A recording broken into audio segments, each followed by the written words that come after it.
उसमें से 2 तो हैं नई दिल्ली की और 67 है दक्षिण दिल्ली लोकसभा की आपकी कॉन्स्टिट्यूएंसी। और आपको यही दर्द बताने के लिए आज सब यहाँ इकट्ठे हुए। ये हमारे 4 मुद्दे आज के जो एजेंडा है 69 कॉलोनियों के ऑथराइजेशन के संबंध में, 1731 कॉलोनियों को मालिकाना हक मिलने में जो प्रोसेस में देरी हो रही है, और जो कुछ पार्ट हर कॉलोनी के बाहर निकाल दिए क्राइटेरिया क्या किया क्या नहीं, अभी आपसे जानकारी लेंगे।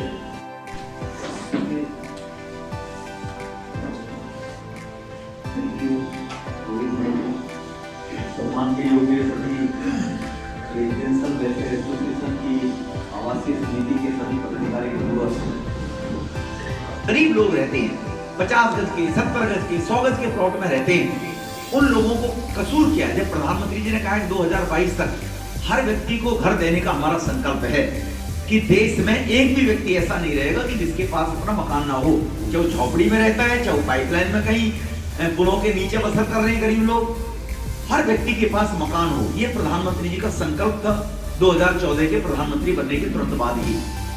तो हम अपने संकल्प को पूरा करेंगे तो गरीब लोगों को मकान कम से कम उन कॉलोनियों को पास कर दिया जाए।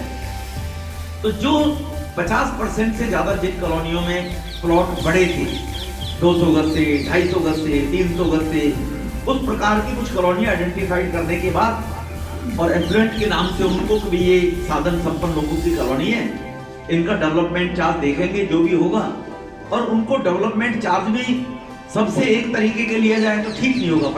तो उसमें जो नीली लाइन से बाहर मकान छूट गए कुछ, जैसे कहा कि कुछ छूट गए, उनके बारे में सरकार ने नोटिफाइड किया था और टाइम दिया था, इतनी तारीख तक आरडब्ल्यू अपने ऑब्जेक्शन बनाए और अपने ऑब्जेक्शन फाइल करते हैं, उनको हम एक्सेप्ट कर लेंगे, उनको बढ़ा देंगे, ये कहा था। अब उसके बाद भी लोग ये कहते फिर रहे कि हमारा मकान बाहर रह गया, हमारा मकान बाहर रह गया। ये भी हम 5-7 लोग मंत्री जी से बात कर लेंगे, आपके लोगों को भी ले जाएंगे और प्रयास करेंगे कि आपका ये जो एफ्लुएंट के नाम से कॉलोनी छोड़ी गई है, जिसमें आप जो मिलकर सहमति दे, कितना डेवलपमेंट चार्ज हो, कितना ना हो, कितना हो सकता है, जिसमें कहीं किसी लोगों को कहीं कोर्ट में जाने का मौका ना पड़ता है, तो उनका मामला बीच का संबंध हो, तो निश्चित रूप से मेरा प्रयास है। मैंने रोहित जी को भी कहा, पर इसको तसल्ली नहीं हो रही थी, समझ रहे होंगे। मेरे को अकेले में बंद कमरे में कह रहे हैं मुकर जाएगा तो क्या करूँगा, तो मेरे को आप सबके सामने नजर आना चाहते हैं, मुझे लगता है तो भाई सबके सामने अगर आदमी कह जाए तो फिर कम से कम वो लड़ाई लड़ेगा। लेकिन हम सेवा भाव से राजनीतिक क्षेत्र में काम करेंगे, बात कर लेंगे और आपकी रजिस्ट्री अभी मैं हम सब करके नहीं कह रहा हूँ कि 2 दिन में कर ही देंगे। अभी मैंने कहा प्रयास है, फरवरी के बाद लेकिन सरकारों के पास, मंत्रालयों के पास बहुत बहुत काम होते हैं, वो डिले हो सकता है, लेकिन डिले इतने नहीं होगा कि सालों डिले हो जाएगा, सालों डिले नहीं होगा ये। अब अगर कहा है तो होगा, नहीं होगा तो मना कर देंगे, नहीं हो सकता है। तो अब सरकार वो है, लॉलीपॉप देने वाली सरकारें नहीं है। जो पिछले 25-30 साल से सरकारें केवल राजनीति किया करती थी, वो कॉलोनी पास नहीं होती थी।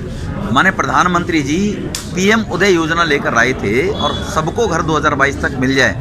दिल्ली के लोग उससे अछूते क्यों रहें? तो दिल्ली की भी जो कॉलोनियाँ थी अनऑथराइज, उन सभी को अप्रूव किया था लास्ट ईयर, और वो अपना डेवलपमेंट चार्ज जमा कराएं, रजिस्ट्री करा लें। उसमें कुछ कॉलोनी इस प्रकार की छूट गई थी जो एफ्लुएंट के नाम से जानी जाती थी, जिसमें बड़े बड़े प्लॉट थे, 200, 250, 300 गज के। उनमें छोटे प्लॉट भी हैं, लेकिन छोटे प्लॉट की संख्या 30% है, 35% है, 50% से ज़्यादा बड़े प्लॉट थे। तो इस मानसिकता को मद्देनज़र रखते हुए कि बड़े छोटे का अंतर तो करना पड़ेगा और डेवलपमेंट चार्ज सबसे एक जैसा नहीं लिया जा सकता, इसलिए उनका थोड़ा टाइम के लिए स्टे कर दिया गया था कि पहले वो हो जाएं, फिर बाद में उनसे डेवलपमेंट चार्ज लेंगे। अभी कॉलोनी के लोगों की, आरडब्ल्यू के लोगों की, उनकी मांग है कि अब हमारे को भी कहा गया था हमारी कॉलोनी पास की जाए। कोविड के कारण से डिले हो गया है। कुछ कॉलोनी ऐसी हैं जो ज़मीन पर तो उसका मैपिंग हुई नहीं, और जो डीडीएन है उसकी बाउंड्री लाइन फिक्स की थी। ये काम दिल्ली सरकार को सौंपा गया था केजरीवाल साहब को। 5 साल में वो इस काम को नहीं कर पाया, केजरीवाल पिछले 5 साल में वो नहीं कर पाया, तो दिल्ली डीडीए को खुद निर्णय लेना पड़ा था उसमें जब उसकी बाउंड्री लाइन की तो कुछ 2014-11 से पहली कॉलोनी है वो उसमें छूट गई हैं। उनके लिए एक रिव्यू ऐसी कमेटी बनाई जाए और उनको चेक करने के बाद उनको भी उसी श्रेणी में डाला जाए। एक ये मांग है लोगों की, वो ऑनरेबल मिनिस्टर साहब ने मुझे कहा है कि उसकी रिव्यू कमेटी हम बना के उनको ले लेंगे। और ये जो एफिलेंट के नाम से कुछ कॉलोनी छूट गई थी, इनका डेवलपमेंट चार्ज जो भी सरकार ने बढ़ाना है वो बढ़ाने के बाद इनको भी अप्रूव किया जाए, ये लोग भी चैन की नींद सो सके, रजिस्ट्री करा के अपने घरों में रह सकें। ये लोगों की मांग है। लेकिन सरकार इस बात को लेकर पहले भी कह चुकी थी जब कॉलोनी पहली 1731 पास हुई थी, और आज भी स्टैंड करती है कि इनको भी जल्दी शुरू पास कर दिया जाएगा। दिल्ली की आवाज़ है दुआ, दिल्ली अनऑथराइज्ड कॉलोनी और विलेज एसोसिएशन जिसका गठन 2016 में हुआ था, जो एक मास्टर फेडरेशन के तौर पे काम करती है अनऑथराइज्ड की आवाज़ उठाने के लिए।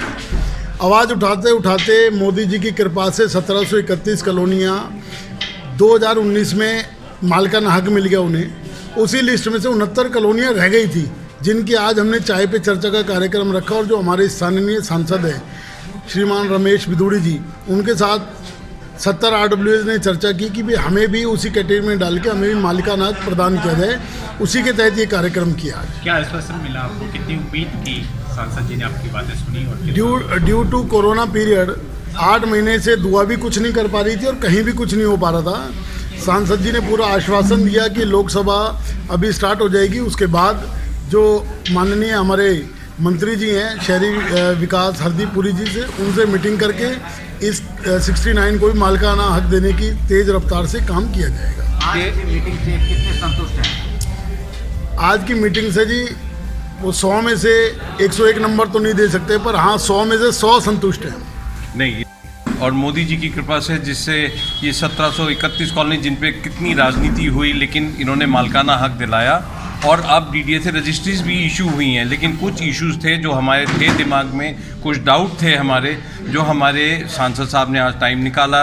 और रोहित भारद्वाज जी ने बहुत अच्छा ये क्रिएट किया एक फोरम जहाँ पे हम सब एकत्रित हुए और हमने अपनी मन की बात रखी, और उन्होंने बहुत ध्यान से सुना और सबको सांत्वना देते हुए यही कहा कि पार्लियामेंट सेशन ख़त्म होने के बाद फरवरी में जैसे ही टाइम मिलता है और वो मंत्री जी से बात करेंगे और हम लोगों की जितनी भी ये प्रॉब्लम्स हैं उनको सॉल्व करने की कोशिश करेंगे।